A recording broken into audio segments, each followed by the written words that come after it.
C'est Moutongo, chef-lieu du groupement Ihana, qui a constitué le point de départ de cette itinérance. Ici, le chef de secteur de Wanyanga a été accueilli par la population et les chefs coutumiers de ces groupements.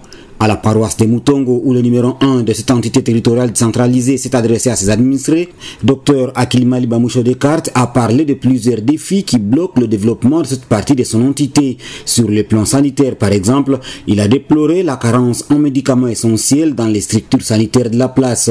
Pour pallier à ces défis, Dr Akilimali Bamoucho Descartes a apporté dans sa gibecière un lot important de médicaments remis au centre de santé de Moutongo et de Kailenge pour soulager tant soit peu la misère de la population.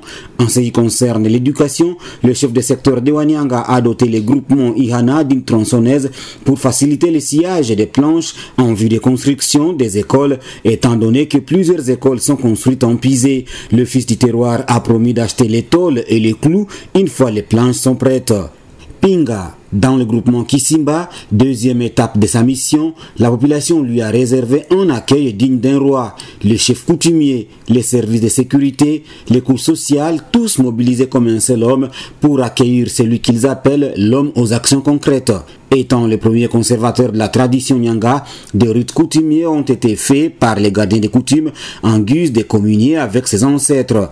À l'endroit communément appelé Kimouti, le fils du terroir s'adresse à sa base.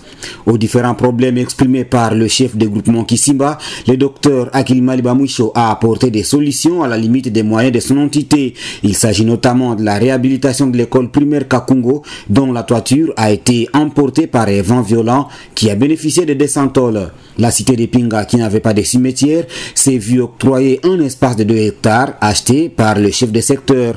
Ici également, pour faciliter la construction des écoles, le chef de secteur a procédé à la remise d'une tronçonneuse neuve pour scier les planches.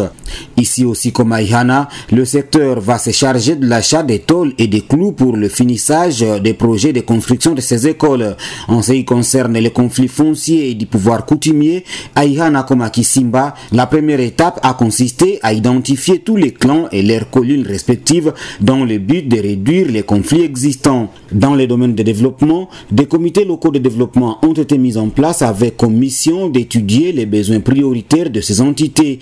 Les défis étant énormes, le chef de secteur de Wanyanga a promis de répondre à ceux qui sont de sa compétence et plaider pour ceux de la compétence de sa hiérarchie afin que des solutions adaptées soient trouvées. Sachez que toutes ces actions sont posées par le fils du terroir dans le but d'accompagner la vision du chef de l'État, Félix Antoine Tshisekedi Tshilombo, celle d'améliorer les conditions de vie de la population congolaise, vision matérialisée en province du Nord Kivu par les gouverneurs militaires intérimaires, le général Peter Chirimwami.